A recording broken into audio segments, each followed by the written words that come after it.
I'm making some homemade bone broth with the bones and the carcass from the organic non-GMO turkey that we had for Thanksgiving. So I actually had these in the freezer. I let it thaw. I roasted for 30 minutes at 350. I personally like to roast the bones before bone broth because I feel like it gives it a better flavor. And this just came out of the oven, so I'm going to put it in my crock pot here. And then I'm going to add in the vegetables and top with water, and it's just going to cook for 24 to 48 hours. Okay, so I've added in some organic celery and carrots as well to our broth, and I'm just filling it up with distilled water from our RO filter here into the crock pot, and we're just going to fill it all up. It's not fancy, I just cut it and make it fit. It's all full with water. I have it back on my crock pot here. We're going to turn the crock pot to high and wait till this starts to actually boil, and then I'll turn it down to low and we'll just let it simmer all day. You can add onion to this also. I'm on an elimination diet. Onion was a sensitivity that came up for me, so I'm keeping it out. I'm going to add a bay leaf in here for flavor.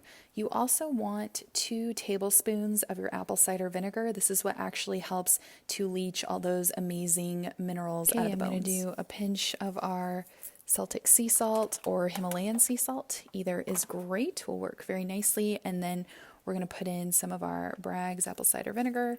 You know, I eyeball a lot of things, guys. And I'm also going to do a little bit of black peppercorns. Again, it's whatever you like to flavor your broth. You could put thyme, rosemary, whatever works for you. And then I'm just going to cover this up, and it is going to come to a boil, and then I'll turn it to low. There we go, the lid's on. Bone broth is good for so many things. It helps with leaky gut. It helps with collagen for healthy skin, hair, nails. Amazing in soups, sauces. You can add it to a lot of things. So good.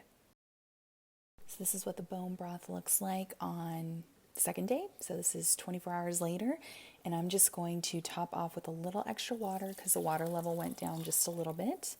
And then I'm just going to turn this completely off. It's been 24 hours and I've turned it off, and I'll just put the lid back on and it's off. And basically we're just going to let this completely cool, and then we'll drain out the bone broth. I'll show you how to do that. And then I'll show you how I freeze them in little individual serving sizes to make it really easy to add to the recipe. Our bone broth is done. You can let this go up to 48 hours. It just kind of depends. Like, I actually need bone broth.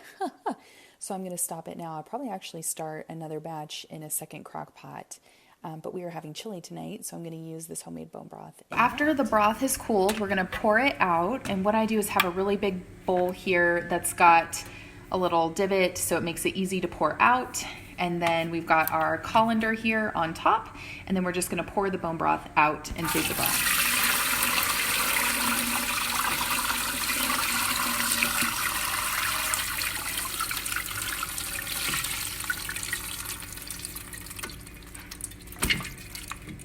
So this stuff I just put in a bag and I discard because all of the vitamins and minerals and the good stuff is actually in the broth.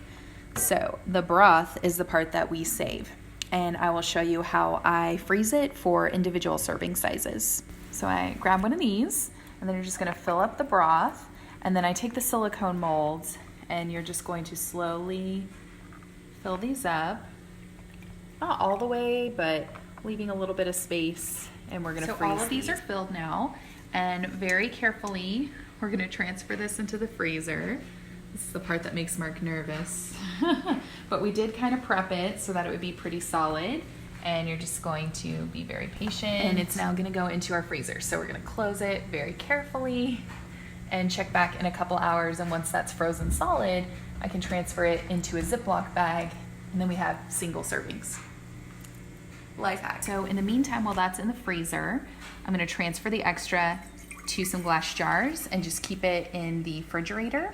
And I can use this during the week, or it just makes it easier to pour out and make more single servings later. You can put these glass jars in the freezer, but if you're going to do that, you need to leave a lot of space. I would say only about 2/3 the way full to give that room to expand. I have had glass jars break in the freezer, so that's why I like the silicone mold single serving. Our broth is frozen, so we're gonna take these guys out of the freezer, and I'll show you how they pop out into single servings. So I reuse my freezer bags. I just change the date on here, and these pop out very easily in the silicone molds. So we have individual serving sizes. So I just fill up the bag, and that way if you're making a recipe, you can just add it to sausage or soups or anything that you're having. You could even put one of these in a mug and heat it up and just have your own personal little mug of bone broth, and it fits really nicely and conveniently in your freezer. So I learned this tip from Danielle Walker. Easy peasy. Still have lots of room for more. And I will put this bag back in the freezer. And then we're also going to take our bone broth and pour again and repeat. So we have our bone broth. It's going back in the freezer. Save for maybe a day when you don't feel good or you're under the weather. Got it. Now let's pour more. Shall we? We shall. And we just continue to repeat this process till all the bone broth is frozen.